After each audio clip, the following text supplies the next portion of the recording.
தந்தை, மகன், தூய ஆவியின் பெயராலே ஆமேன்.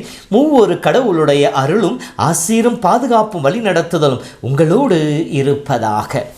இயேசுவின் அன்பு சகோதர சகோதரிகளே, பாஸ்கா காலத்தின் 5வது வாரத்தின் சனிக்கிழமை இறை வார்த்தை பகிர்வுக்கு உங்களை அன்போடு வரவேற்கின்றேன்.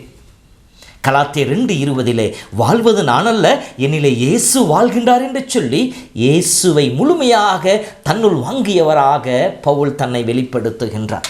இப்படி வெளிப்படுத்தியவர் தன்னுடைய சீடர்களுக்கு சொல்லுகின்ற பொழுது, தன்னுடைய மக்களுக்கு சொல்லுகின்ற பொழுது 1 கொரிந்தியர் 7:7 எல்லோரும் என்னைப் போல் இருக்க வேண்டும் என்பது என்னுடைய விருப்பம் என்று சொல்லுகின்றார். மேலும் கலாத்தியர் 4:12 என் அன்பு சகோதர சகோதரிகளை உங்களை கேட்டுக்கொள்கிறேன், நீங்கள் என்னைப் போல் ஆகுங்கள் என்று சொல்லுகின்றார். பவுலுடைய விருப்பத்திற்கேற்றார் போல அவரை போல ஆக வேண்டுமெனில் அவரிடம் காணப்பட்ட குணாதிசயங்கள் என்ன? அவற்றில் ஒரு சிலவற்றை இன்றைய முதல் வாசகம் நமக்கு சொல்லி காட்டுகின்றது. இன்றைய முதல் வாசகத்தை படிக்கின்ற பொழுது பவுலுடையாருடைய 2வது நற்செய்தி தூது பணி துவக்குவது சொல்லப்பட்டிருக்கின்றது. முதல் தூது பணியிலே பவுல் பர்னபாவோடு இணைந்து சென்றார். அவர்களுக்கு உதவியாக மார்க்கு, பர்னபாவின் உறவினர் சென்றதாக சொல்லப்படுகின்றது.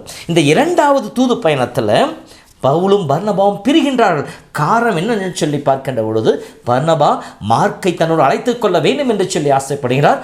பவுலுக்கோ அவரை அழைத்து செல்ல விருப்பமில்லை. ஏனென்றால் முதல் தூது பயணத்தில் பாதியிலேயே அவர்களை விட்டு சென்றவர் தான் இந்த மார்க்கு.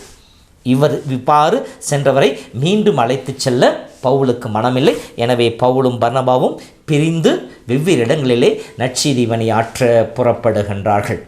இப்படி புறப்பட்ட பவுலிடம் காணப்பட்ட குணாதிசயங்கள் என்னென்று சொல்லி பார்க்கின்ற பொழுது, 1, இந்த நேரத்திலே திமோத்தேயுவை அழைக்கின்றார்.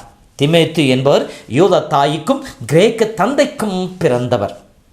இவரை எல்லா மக்களுக்கும் நற்செய்தி அறிவிக்க ஏற்ற ஒரு கருவியாக இருப்பார் என்று சொல்லி அறிந்து இவரை தன்னோடு அழைத்து செல்லுகின்றார்.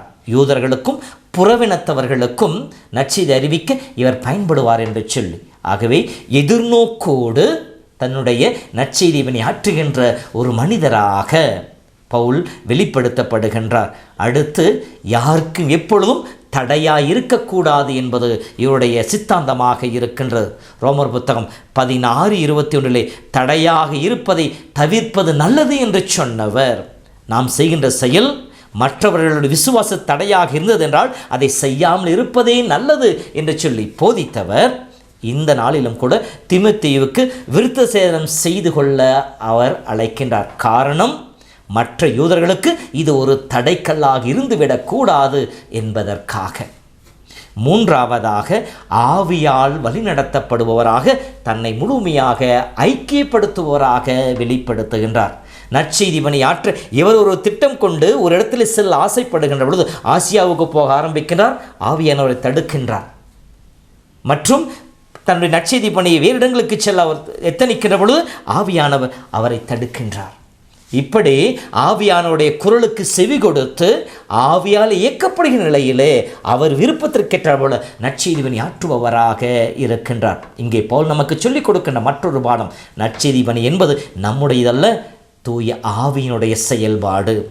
ஆவி நம்மிலே இருந்து இயக்கப்படுகின்ற பொழுது நாம் இயேசுவின் தூதுவர்களாக, இயேசுவின் நற்செய்தியின் சாட்சிகளாக மாற முடியும் என்பதை இங்கே சொல்லி காட்டுகின்றார். அடுத்ததாக இறைவனுடைய திருவுளத்தை நிறைவேற்றுபவராக இருக்கின்றார். இறைவன் நம் ஒவ்வொரு வழிநடத்துபவராக இருக்கின்றார்.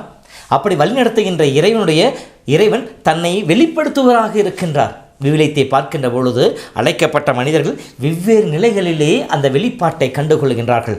மோயிசன் எரியும் முட்செடியின் வழியாக கடவுளுடைய வெளிப்பாட்டை கண்டுகொள்ளுகின்றார். இஸ்ரேல் மக்கள் இறைவாக்கினர் வழியாக இறைவனுடைய வெளிப்பாட்டை கண்டுகொண்டார்கள்.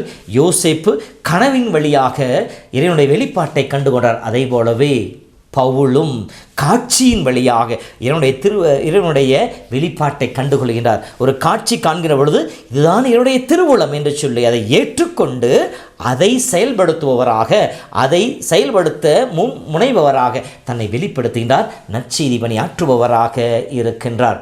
அவரை போல நாமும் நம்முடைய அன்றாட வாழ்விலே நமக்கு கிடைக்கும் வாய்ப்புகளெல்லாம் தக்க முறையில் பயன்படுத்தி நற்செய்தி தூதர்களாக வாழ முயற்சிப்போம். ஜெபிப்போமா. அன்பின் ஆண்டவரே, உம்முடைய அற்புத கருவியாக நீர் பவுலை தேர்ந்தெடுத்து உமது ஆவியால் நிறைத்து உம்முடைய தெய்வ வெளிப்பாட்டின் வழியாக அவரை வழி நடத்தினீரே.